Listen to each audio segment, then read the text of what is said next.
Bom dia, amados irmãos, a graça e a paz do eterno Deus a todos vocês, sejam muito bem-vindos nesta manhã. E eu quero convidá-los a abrir comigo no livro de Salmos, o Salmo 98.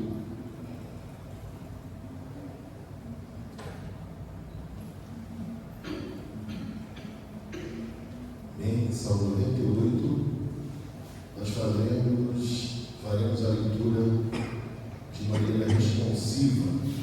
Eu lerei os versos ímpares, os irmãos lerão os versos pares, quando a palavra do Senhor nos diz assim: cantai ao Senhor um cântico novo, porque Ele tem feito maravilhas. A sua destra e o seu braço santo lhe alcançaram a vitória. O Senhor fez notória a sua salvação, manifestou a sua justiça perante os olhos da nação. Lembrou-se da sua misericórdia e da sua fidelidade para com a casa de Israel. Todos os confins da terra viram a salvação do nosso Deus. Celebrai-vos ao Senhor, todos os confins da terra. Aclamai, cantai. Cantai com harpa louvores ao Senhor, com harpa e voz de canto. Com trombetas ao som dos hinos, exultai perante o Senhor, que é Rei. Cuja o mar e a sua plenitude, o mundo e os que nele habitam. Os rios batem palmas, os cantem os montes. Todos juntos na presença do Senhor, porque Ele vem julgar a terra, julgar o mundo com justiça e os povos com equidade. Bem, vamos orar ao nosso Deus neste momento. Convido o reverendo Ricardo a que venha à frente fazer a oração introdutória de adoração ao nosso Deus.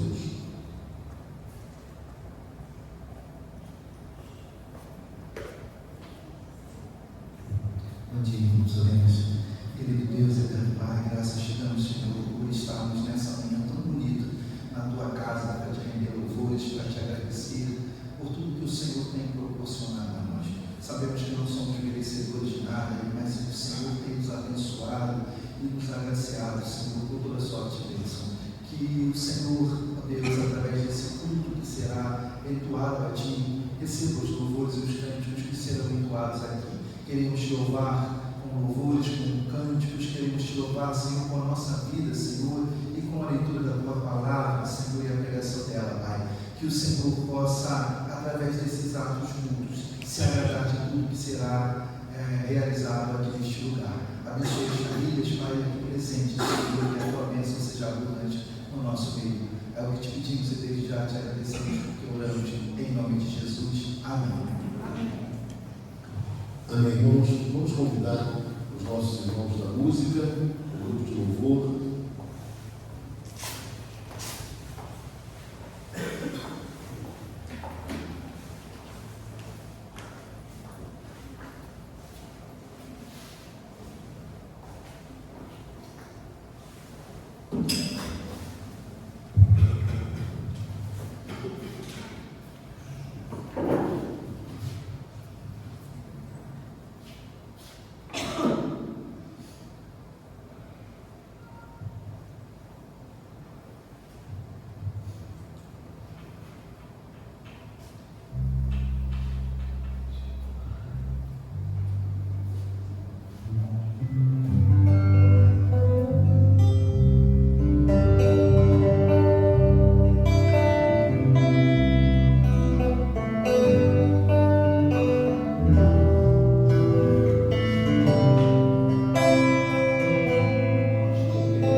Senhor, nosso Deus e nosso Pai Celestial, nesta hora, Pai, o teu povo reunido aqui, Pai, intercede, ó Deus, pelos pedidos de oração, Pai.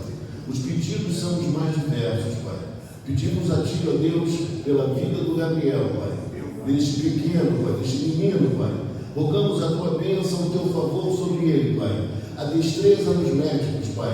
Também, ó Deus amado, que o Senhor intervenha de maneira sobrenatural, Pai, trazendo, ó Deus amado, a cura, a saúde, ó Deus amado, para o Gabriel. É assim que nós choramos nesta hora, Pai, em nome de Jesus. Oramos ao Senhor também, Pai, pelos pedidos que a Ti são, ó Deus, apresentados nesta hora. Cada irmão, cada pessoa, Pai, que está colocando nesta hora, Pai, a sua petição. Eu sei que são pedidos variados, mas nós acreditamos que o Senhor é poderoso para solucionar todos os problemas, Pai. E, portanto, nós te rogamos assim, porque nós o fazemos, Pai, em nome daquele que vive e que reina pelos séculos dos séculos, o Senhor Jesus Cristo, e que todo o povo do Senhor possa dizer amém. Amém.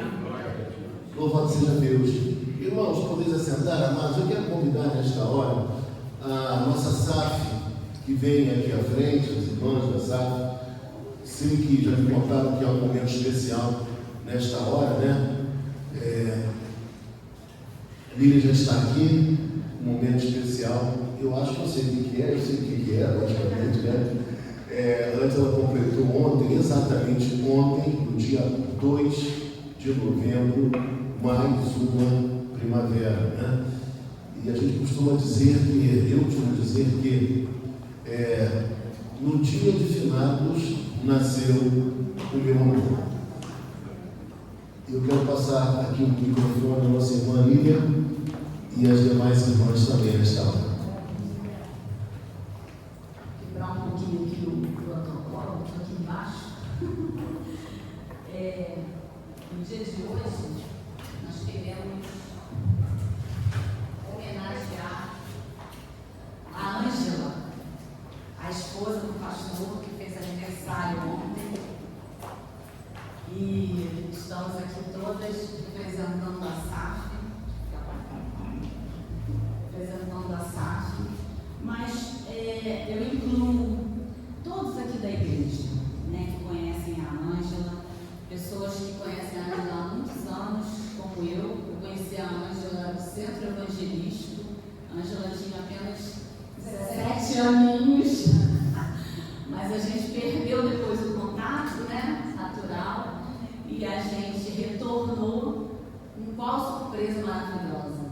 Pastor da presbiteriana e Ângela casada com ele. Então, foi uma bênção. E a gente tem tido bastante contato, né, Ângela? As outras irmãs já conhecem você já há muito tempo, né? E todo mundo. Mas eu queria, assim, colocar um pouquinho sobre a Ângela. Eu estava pensando ontem o que eu poderia falar para ela. De coisas muito simples, nada demais. Depois eu vou dar oportunidade para as irmãs também, que quiser falar. E eu estava lendo na revista da SAF, inclusive, falando sobre liderança cristã. E quando eu estava lendo esse texto, eu pensei na Ângela. Por quê? Porque a Ângela, ela tem esse feeling de liderança. Apesar, não é? Porque às vezes a gente acha que a liderança, gente, olha só, é quem está na frente, é quem está falando. Às vezes não. Às vezes a liderança é assim, silenciosa, na atitude do dia a dia. E eu percebi isso nela. Então, o que é ser um líder? O que é uma liderança? É alguém que influencia as outras pessoas. É alguém que ajuda a florescer o poder e a capacidade do outro. E você tem essa qualidade.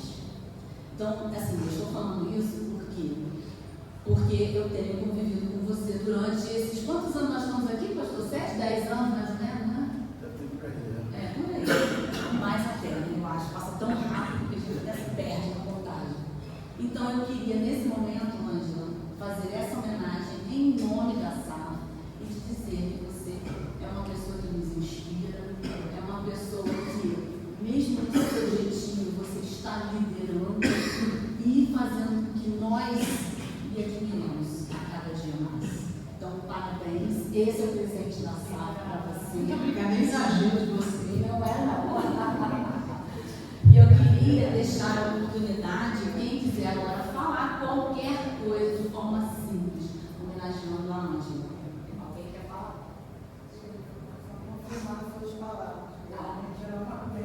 Obrigada.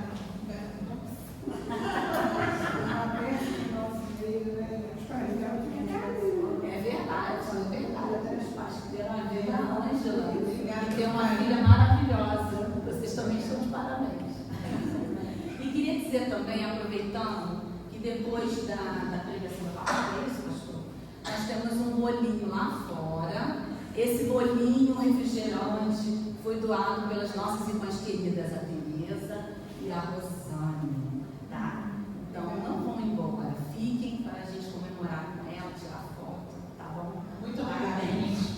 Pelo carinho de vocês demonstrado em cada atitude de vocês. Muito obrigada, viu? Alguém pode tirar uma foto para nós? Já? Então tá bom.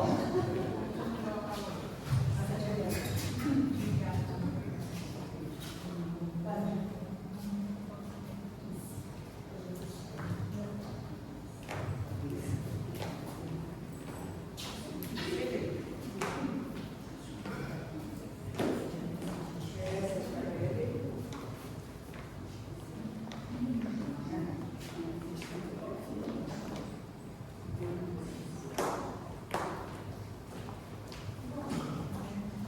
Louvado seja Deus. Vamos continuar louvando ao Senhor.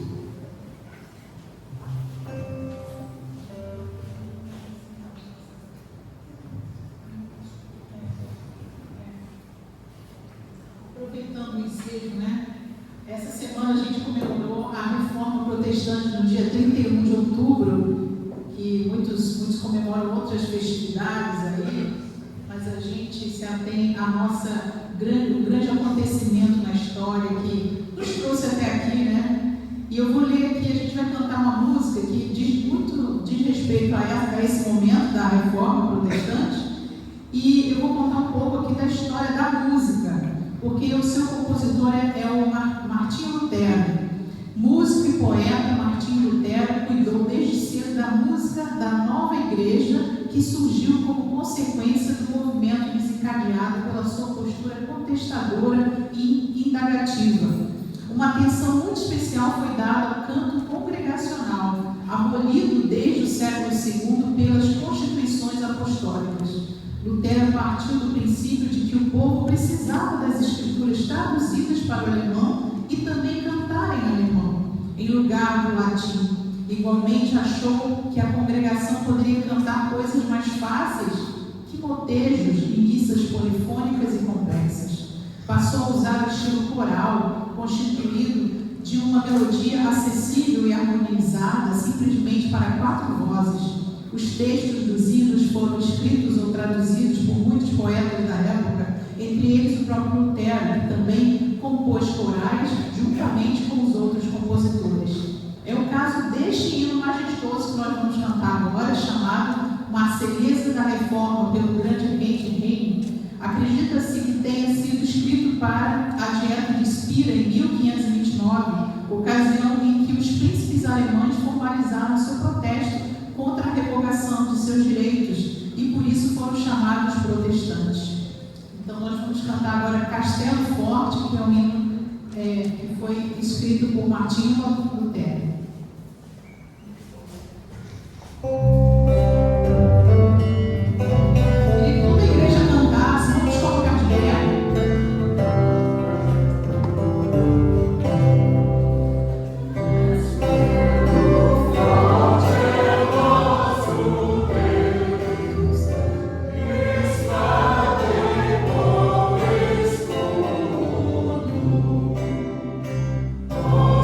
Deus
Amém. Louvado seja Deus, irmãos.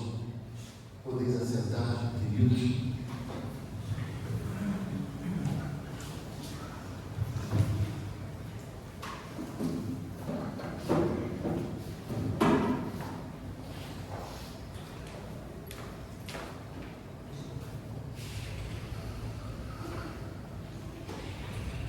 Eu queria nesta hora orar por você, pela sua vida financeira. No momento do nosso ofertório, você poderá vir à frente trazendo a sua oferta e o seu dízimo, e na sequência nós estaremos orando pela sua oferta. Amém?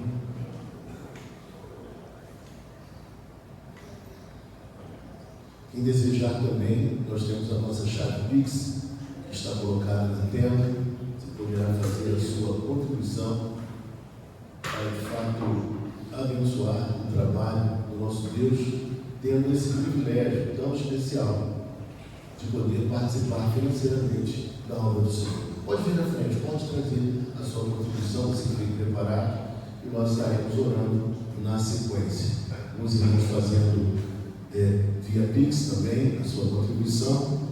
Igreja está moderna, até pelo QR Code o pessoal já está fazendo as suas contribuições. Que coisa boa. A fidelidade é algo essencial na vida do cristão. Fidelidade em todos os sentidos, inclusive na parte financeira. Eu tenho certeza que o nosso Deus é Ele quem nos faz prosperar, é Ele quem nos abre portas, é Ele quem nos abençoa de maneira ímpar, de maneira singular. Nós vamos orar agora, então, consagrando essas ofertas que foram trazidas e que serão trazidas aqui à frente, também pelas contribuições que estão sendo feitas via internet. E nós queremos rogar pela sua vida, pela vida dos irmãos, expressar a nossa gratidão por todos aqueles irmãos que têm sido dizimistas e ofertantes, orando também por aqueles por algum momento difícil, algum infortúnio, estão impossibilitados nesta hora também de colaborar financeiramente. Nós vamos orar nesse instante. Convido o presbítero Alfredo que faça essa oração. Senhor Deus e meu Pai, nós te pedimos pela tua bênção sobre a vida de cada irmão que está contribuindo com ofertas, dízimos na tua presença. Pedimos também, Senhor, que tu abençoes aqueles que também não podem nesse momento contribuir. Mas, Senhor, nós sabemos que o Senhor é um Deus misericordioso, tu és o dono do ouro e da prata, tu és um Deus todo-poderoso e que abre portas. Abrir as portas para cada um dos teus servos, tanto para aqueles que estão contribuindo, como para aqueles que não estão podendo nesse momento contribuir, mas com o coração, com fogo no coração, com desejo de contribuir também. Abençoa a tua igreja, Senhor, prospera essas ofertas, que elas sejam bem dirigidas, que elas possam, Senhor, fazer com que a tua igreja cresça mais e mais, seja mais próspera.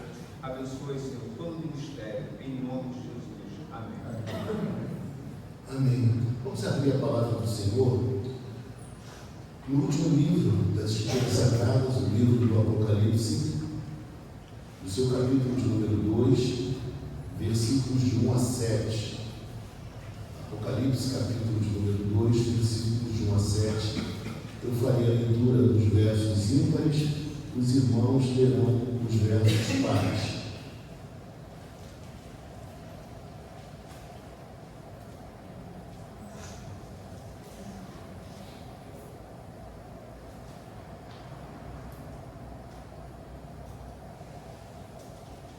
Diz assim a palavra do Senhor: ao anjo da igreja em Éfeso escreve: estas coisas diz aquele que conserva na mão direita as 7 estrelas e que anda no meio dos 7 candeeiros de ouro.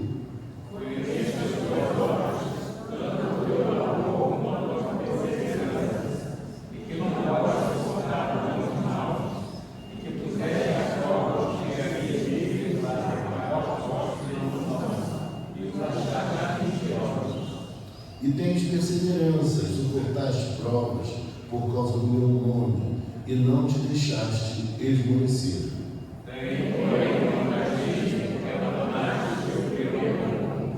Lembra-te, pois, de onde caíste, arrepende-te e volta à prática das primeiras obras. E, senão, venho a ti e moverei do seu lugar o teu candeeiro, caso não te arrependas.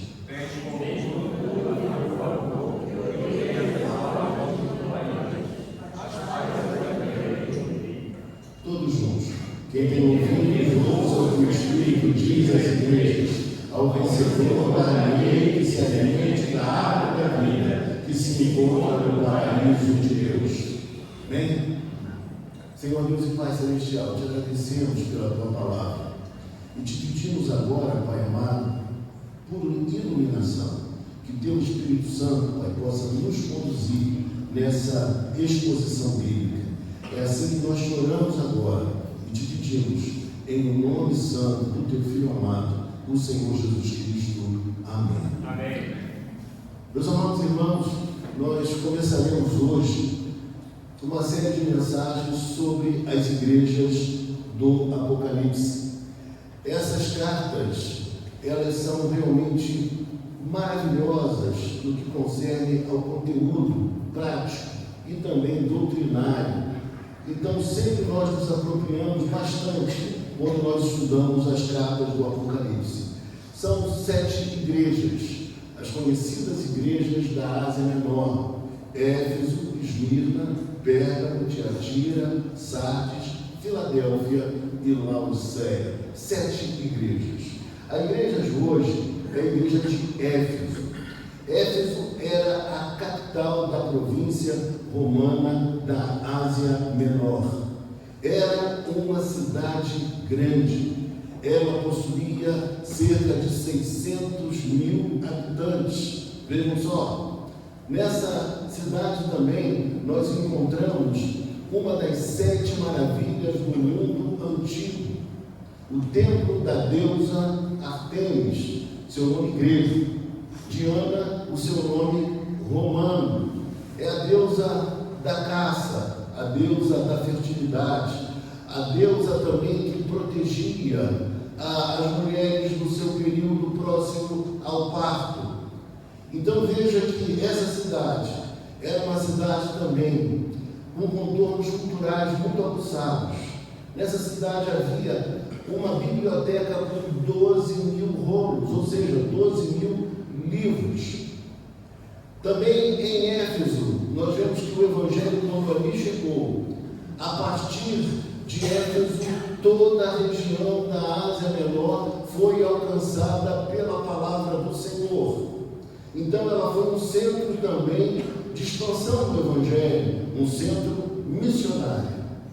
E quando nós olhamos, depois de tecer esses comentários introdutórios, quando nós olhamos para esta carta, a carta à igreja em Éfeso, nós vamos entender um pouco da realidade daquela igreja nesse exato momento em que o texto foi escrito.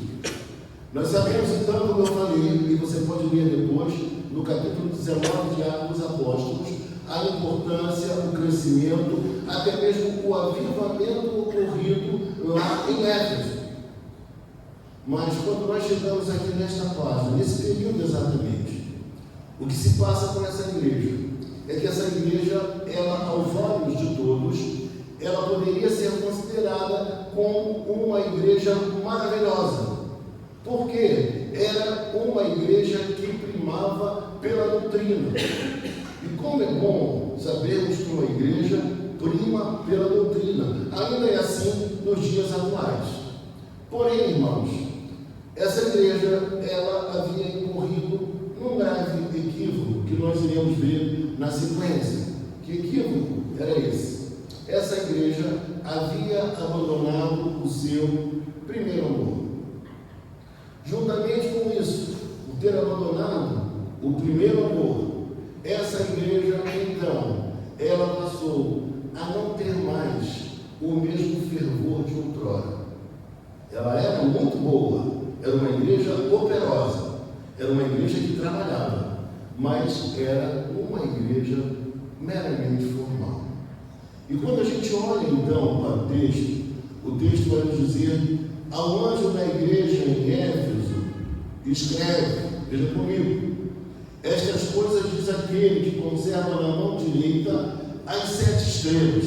E eu diria para você inicialmente que conservar na sua mão as 7 estrelas significa dizer que é o Senhor quem sustenta, quem mantém, quem direciona a liderança da igreja, presbíteros e pastores. É o Senhor que assim o faz.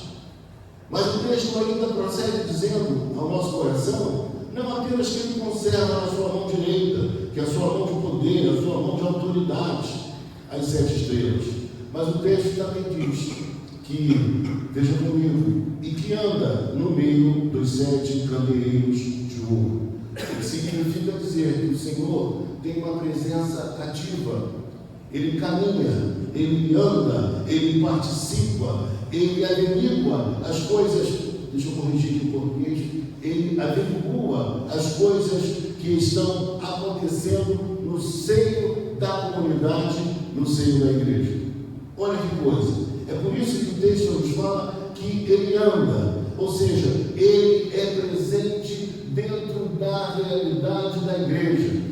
Ele sabe o que se passa com cada irmão, com cada irmã, ele sabe de todas as coisas, portanto ele é onisciente. Ele é o Deus que conhece todas as coisas e não carece das nossas informações.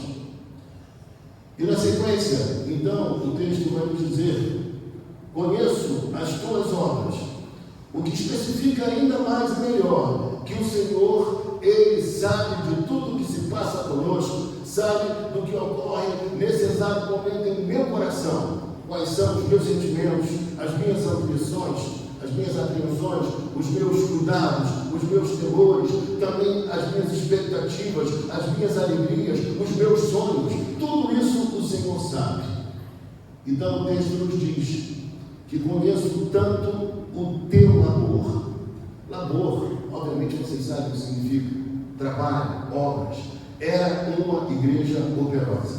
Mas quando nós vamos estudar o texto, essa expressão da língua grega, labor, não significa qualquer tipo de trabalho.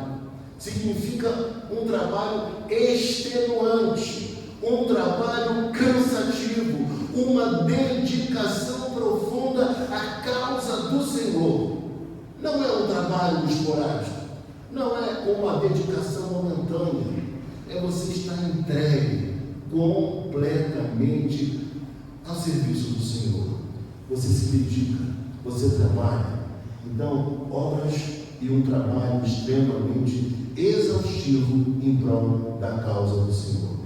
E na sequência, o texto nos diz, então, que ele conhece o labor, mas também conhece a sua perseverança, e que não pode suportar homens maus, e que puseste à prova, ou seja, eles testaram os que a si mesmos se declaram apóstolos e não são, e os achaste mentirosos. O versículo, então, número 2, ele vai nos mostrar 2 verdades muito importantes acerca da perseverança desses irmãos, queridos. Esses irmãos, eles não se afastavam dos seus propósitos de servirem corretamente a Deus. Então, é por isso que o texto nos declara que, inclusive, eles testaram o discurso daqueles que se apresentavam como apóstolos. E por que isso é importante, meus irmãos? Porque nós vivemos uma época em que o que é mais valorizado são as experiências.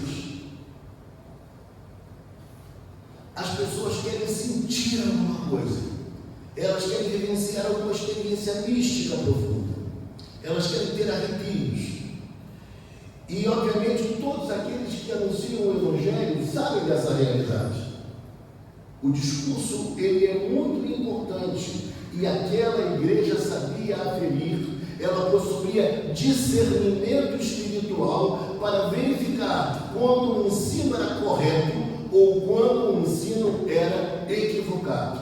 E isso para eles era de suma importância. Eles estavam corretos na sua forma de agir. A igreja deve ser assim. A igreja deve ser meticulosa no ensino. A igreja deve ser esmerada em verificar se a palavra está sendo pregada com exatidão.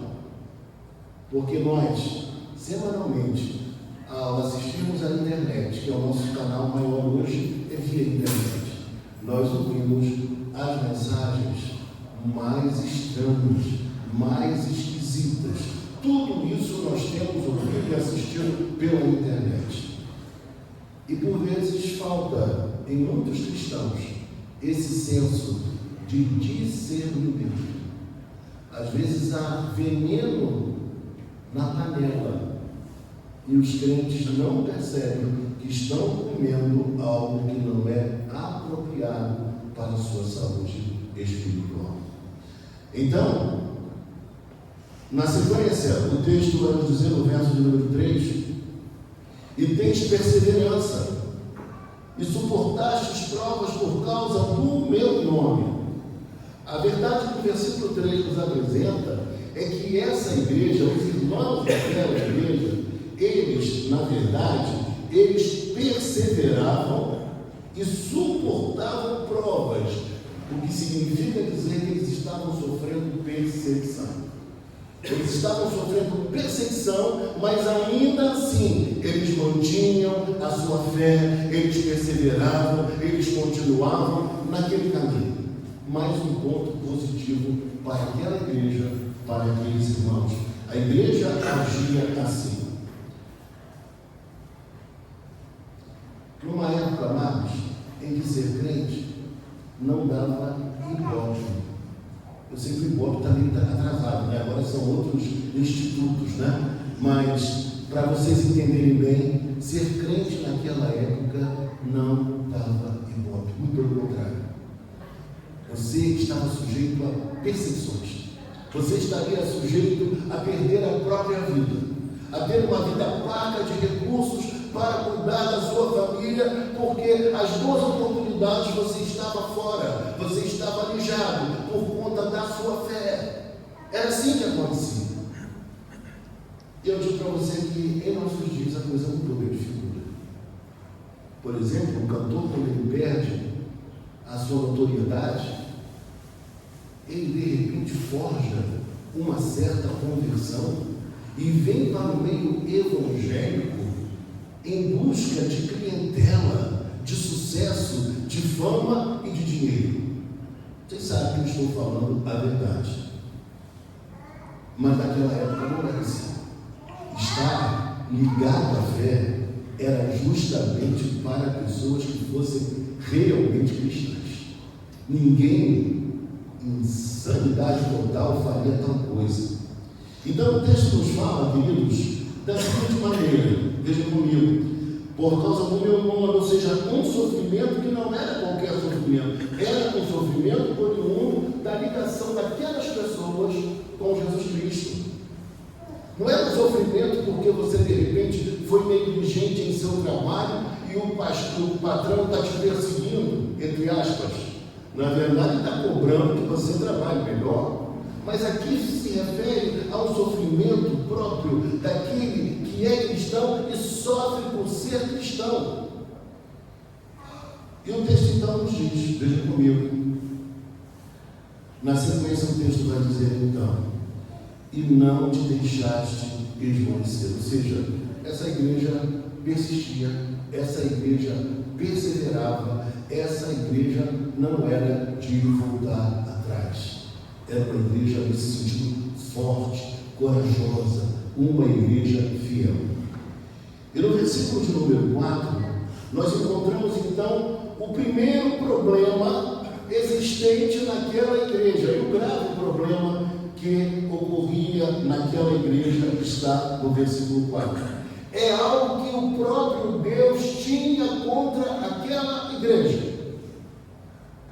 E nós precisamos fazer uma reflexão individualmente. Será que eu estou dentro dessa situação? Será que eu estou dentro disso que o Senhor mesmo condenava na igreja de Éfeso? É uma pergunta que eu preciso me fazer.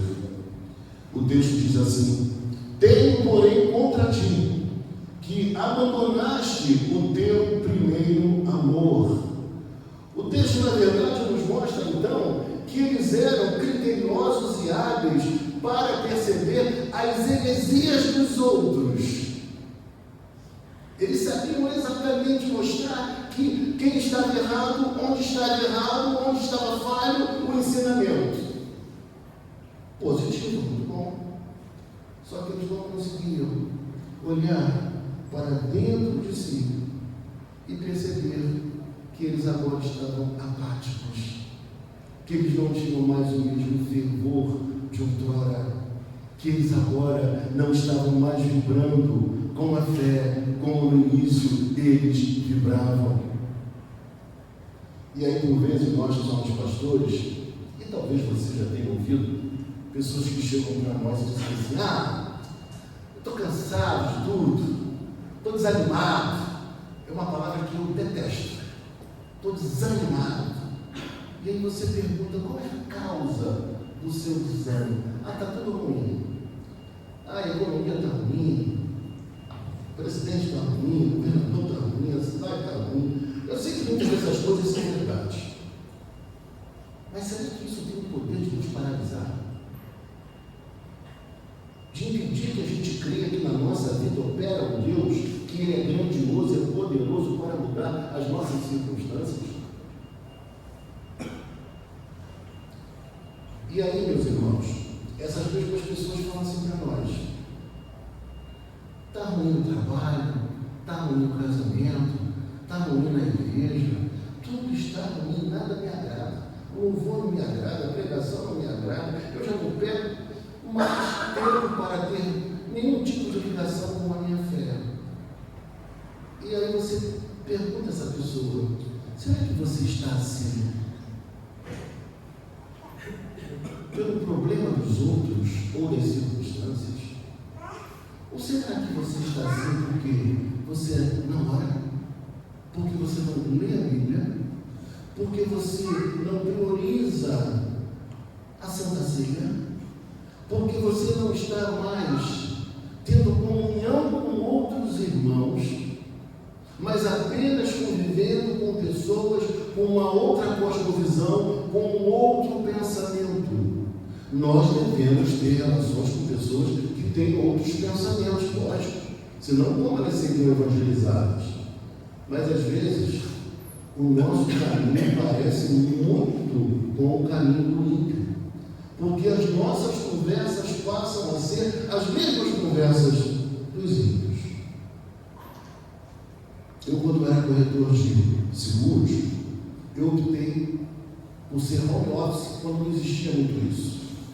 Eu trabalhava direto de casa, porque havia uma coisa que eu detestava: era o ambiente que eu via dentro do salão de vendas. As conversas eram as piores conversas, os assuntos, os mais deploráveis assuntos. Eu falei: meu Deus, o que eu estou fazendo aqui? E quando não era algo obsceno, promíscuo que era falado, era aquela coisa de puxar o tapete do outro, de prejudicar o outro. Quando eu percebi que eu podia ter minha renda com as minhas próprias vendas, não precisando estar lá dentro, eu passei a vender com um mero conectel. Vocês lembram o que era conectel? Lembra? Teletrim? Era o que eu usava para vender. As pessoas achavam que eu tinha toda uma estrutura montada dentro de casa, né? Que como é que esse homem vende? Consegue manter uma família desse jeito? Eu contava com a bênção do Senhor.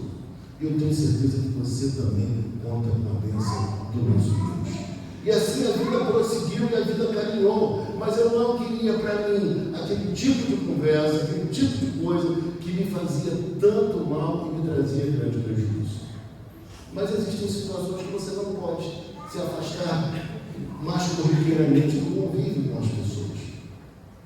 E aí você precisará estar bem preparado espiritualmente para vencer essas etapas. Porque todas as propostas surgem nesses lugares. Homens, mulheres, sexo, dinheiro, drogas, tudo que você possa imaginar. E aí você tem que pensar o que você quer para a sua vida. O que é melhor para você, o que você deseja para o seu viver. E quando a gente olha aqui para essa realidade dessa igreja, a gente fica pensando: será que, no nosso caso hoje, muitos não estejam desestimulados com a fé? porque deixaram de confiar no poder de Deus para nos sustentar, tanto espiritualmente como profissionalmente? Será que nós não estamos valorizando muito mais outras coisas do que aquilo que deveria, de fato, mover o nosso coração? Será que a gente está com o coração petrificado? A gente não consegue pensar de forma transcendente de maneira alguma? São cuidados que nós precisamos pensar. Mas o texto nos fala então que a grande questão do Senhor contra aquela igreja, uma igreja que aos olhos humanos ela era uma igreja maravilhosa, é porque ela tinha perdido o primeiro amor. E o melhor exemplo que eu tenho para dar a vocês do primeiro amor é o exemplo do casamento. Você lembra, você que é casado?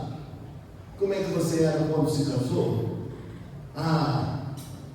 Era uma felicidade só, era um sorriso nos lábios, era uma alegria de poder voltar para casa e se encontrar com a esposa.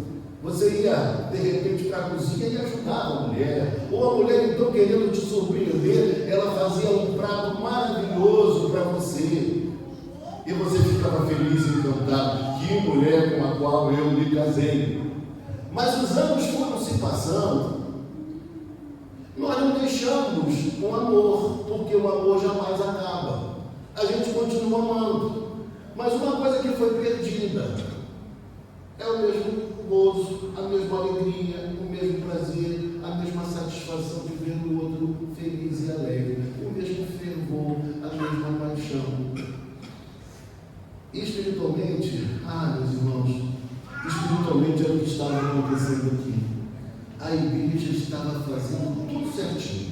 Assim como uma mulher casada, um homem casado, o homem vai na rua, traz um bombom que a mulher mais gosta, a mulher faz o melhor prato para o seu marido. Tudo isso acontecia. Mas o problema é que eles não faziam mais com o mesmo coração, com a mesma satisfação, com o mesmo fervor, com a mesma paixão.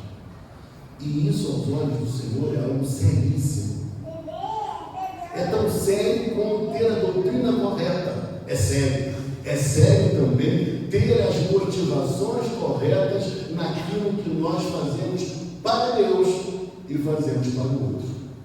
E vários estudiosos dizem que essa igreja ela havia perdido esse primeiro amor não somente para com Deus, mas obviamente para com o outro, para com o próximo.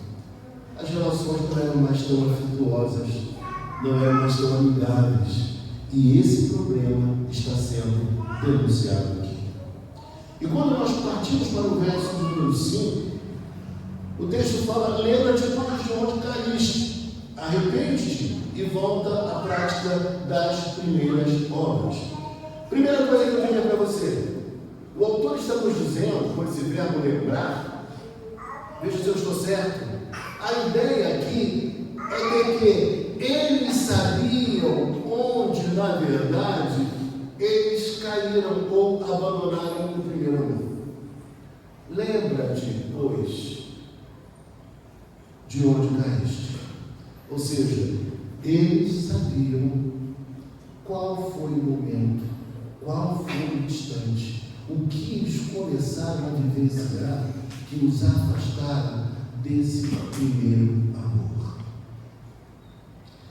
E talvez todos nós saibamos quando foi que isso aconteceu.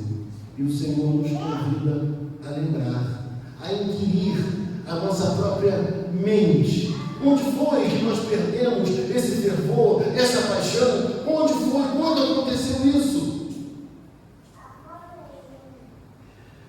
E aí, ele não fica apenas no lembrar-se. Na realidade, a queda que ocorreu. Mas ele diz mais: arrepende-te. E o arrependimento, ele não é apenas uma mera emoção. Daquelas que o pastor chama na frente, as pessoas vêm chorando e tudo mais. Grande parte dessas pessoas, na verdade, elas foram movidas apenas por uma mera emoção. Mas aqui, embora arrependimento passe pela emoção, o arrependimento é, acima de tudo, uma decisão. Você se arrepende decididamente a não viver mais da forma lutar por isso, eu vou viver por isso. E diz mais: lembra-te, arrepende, porque só se arrependendo é que nós seremos capazes de voltar à prática das primeiras obras. Só nos arrependendo das nossas falhas para com Deus, para com o outro, para com o nosso amado, para com o nosso amigo, só assim é que nós teremos a condição de voltar à prática das primeiras obras. E quais seriam então as primeiras obras? Porque obras essa igreja sempre teve. Era uma igreja que trabalhava, e que trabalhava muito. Então, quais são essas obras? Não são exatamente as obras, mas a maneira como se faziam as obras. É voltar a fazer a obra com a mesma paixão, com o mesmo fervor, com o mesmo encantamento. É recobrar essa energia, essa alegria, essa esperança, essa empolgação, que não é uma empolgação como nós imaginamos, algo meramente momentâneo, mas é uma empolgação que não passa, é um entusiasmo, que na sua etimologia significa alguém que está cheio de Deus. E quando você está cheio de Deus, meus irmãos, você faz as coisas com amor e com paixão. Você busca momentos e oportunidades para alegrar o coração do outro, seja ele Deus, seja ele um irmão, seja ele um amigo. E o texto então nos fala o seguinte, vejam comigo: se aquela igreja não voltasse às primeiras obras, e se não venho a ti e moverei do seu lugar o teu candeeiro. Algumas coisas importantes aqui. Quando você observa ali o venho, isso traz uma ideia muito comum, inclusive no Salmo 98, nós lemos isso hoje na abertura do nosso culto. Essa expressão é muito comum para dizer que Deus, durante a história, Ele vem à humanidade, Ele vem ao mundo, tanto trazendo salvação, isso é maravilhoso, mas também trazendo juízo. Trazendo salvação, mas também trazendo juízo. Então, não é aquele juízo final, não é aquele retorno final que vai acontecer, mas Deus vem com poder sobre a humanidade, trazendo salvação às pessoas, mas também trazendo juízo sobre a humanidade que está afastada dos valores, dos princípios de Deus. E aí o texto nos fala que se isso acontecesse, Ele moveria o lugar do teu candeeiro. Quando nós olhamos para a história presente das últimas décadas da Europa, nós verificamos que a Europa, ela perdeu o fervor. Muitas igrejas se transformaram em museus, outras em teatros, outras em restaurantes, outras ainda em discotecas. Que coisa triste. Mas é uma realidade. Mas o Senhor Deus está dizendo que se isso acontecesse, aquela igreja deixaria de existir. Status de igreja não teria mais. Embora as pessoas que eram cristãs de verdade, elas fossem salvas e não perderiam jamais, como não poderiam perder, a salvação. Se você abrir o Evangelho de João, versículo 28, vamos dar uma olhadinha.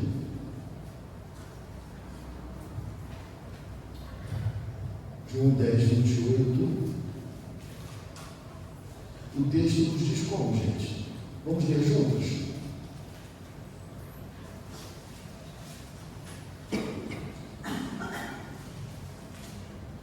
E eu lhes dou a vida eterna, jamais perecerão, e ninguém as arrebatará da minha mão. eu lhes dou a vida eterna, jamais perecerão. Ou seja, quem tem a vida eterna jamais perecerá. Não tem como se perder, não perderá a salvação de maneira nenhuma, e ninguém poderá nos arrebatar das mãos do Senhor. Nós estamos seguros em Deus, aleluia! E aí o texto nos fala então, versículo de número 6. Tens contudo a teu favor. O Senhor tem algo contra a igreja, mas assim, o Senhor também tem algo a favor daquela igreja. É o versículo de número 6.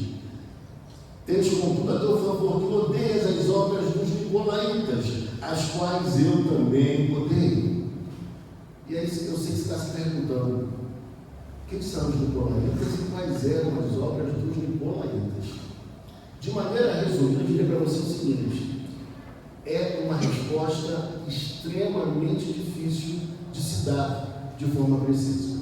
Mas os estudiosos entendem que possivelmente eles fossem discípulos do diácono Nicolau de Antioquia, que está em Atos dos Apóstolos, capítulo número 6. Quando há a instituição dos diáconos, aparece o tal Nicolau de Antioquia. Então talvez fossem seguidores dele. Mas há também uma ligação entre os nicolaítas e Balaão e Jezabel também, ou seja, esses personagens do Antigo Testamento que estavam ligados à idolatria, à imoralidade cultural. Então, na verdade, ele está dizendo que aquela igreja tinha uma coisa muito positiva. Ela não aceitava culto misturado, ela não aceitava o paganismo, ela não aceitava superstição, não aceitava crendices e não aceitava que os crentes participassem de programações mundanas, programações religiosas que misturavam com o mundanismo, com a sensualidade promíscua, e não a sensualidade dentro do padrão estabelecido por Deus. Então veja quem eram os nicolaítas. E o Senhor fala: olha, concordo com vocês, vocês estão certos, porque eu odeio. E aqui nós também devemos decidir odiar, ter ojeriza, ter nojo dessas práticas cultuais que são completamente equivocadas e contrárias ao Senhor nosso Deus. Mas no verso 7, para a gente terminar, o texto vai dizer assim: quem tem ouvidos, ouça o que o Espírito diz às igrejas. E todos nós devemos ouvir o que o Espírito tem a dizer às igrejas. Há um vencedor. E quem seria o vencedor?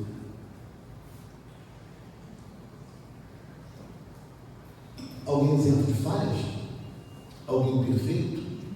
Alguém autoconfiante? Alguém que acha que ele próprio se salvou e por isso ele é vencedor, porque ele é muito forte, ele é imbatível? Não.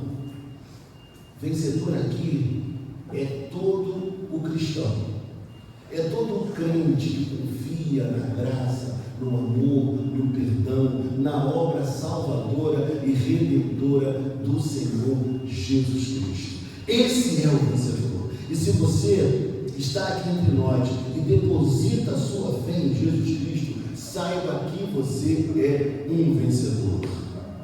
Amém? E ele diz mais: ao vencedor dar-lhe que se alimente da árvore da vida que se encontra no paraíso de Deus. E justamente a árvore da vida fala de Cristo e fala dessa vida futura na natureza recriada, no novo céu e numa nova terra, que nós iremos habitar um dia, onde todos os males cessarão, onde as nossas tristezas ficarão para trás, onde as nossas apreensões presentes não mais existirão, onde nós viveremos delícias perpétuas, assim como se vivia no paraíso, como Adão e Eva viveram no jardim das delícias, felicidade sem fim. E nós viveremos dessa forma para todo o sempre. E finalizando então, eu quero orar com você. E eu quero dizer 3 coisas. Primeira delas, lembrar. Lembrar de quê? De onde caíste. Segunda coisa, arrepende-te. Não uma mera emoção, mas uma decisão firme e forte, confiante em Deus. E por fim, volta à prática das primeiras obras. Volte hoje a fazer como você fazia antes. Volte hoje, continue a fazer a obra de Deus que você sempre fez. E louvado seja Deus pela sua vida, pela minha vida, pelas nossas vidas. Mas volta a fazer com a mesma paixão, com o mesmo fervor, com a mesma alegria, com o mesmo esmero, com a mesma intensidade. Viva a alegria de estar na sua fé, de vir à igreja, de acordar cedo, de preparar a sua roupa, seja ela nova, seja ela usada, seja ela de grife, seja ela mais simples, mas se levante cedo, domingo pela manhã, consagre o domingo ao Senhor e venha à casa do Senhor, ouvir a palavra, louvar a Ele, ter comunhão com outros irmãos, a se alegrar com a sua família da fé e também com a sua família natural. Tudo isso nós devemos fazer porque alegra o coração de Deus. E na segunda-feira nós iremos glorificá-lo em nossas áreas de atuação, em nosso trabalho. Nós daremos o testemunho àqueles que estiverem à nossa volta. Nós falaremos de Cristo se houver oportunidade de falarmos, mas se ainda não pudermos falar, o nosso testemunho ecoará no coração e na mente dessas pessoas. Amém? Esse é o pensamento que nós devemos ter.